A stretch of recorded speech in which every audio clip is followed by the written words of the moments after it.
ఒట్టేసి చెబుతున్నా కడదాకా నడిపించే తోడై నేనున్నా. 7 అడుగుల పయనాన 7 లోకాలైనా దాటనా. వధువై ఎదురొస్తున్న వరమాలై ఎదపైన వాలే ముహూర్తాన వరసయ్యే వలపంతా చదివిస్తా వరకట్నంగా.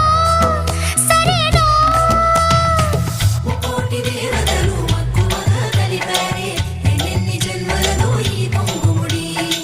ముత్యాల జల్లులోగా క్షింతలు వేయాలి ముచ్చట తీరేలా అంతారండి. ఏనాడు ఎవరో చేరని ఏకాంతం వెతకాలి. ఏ కన్ను ఎప్పుడూ చూడని లోకంలో బతకాలి. పగలు రేయి లేని జగమేలుకోని హరిలో రంగా హరి వహవా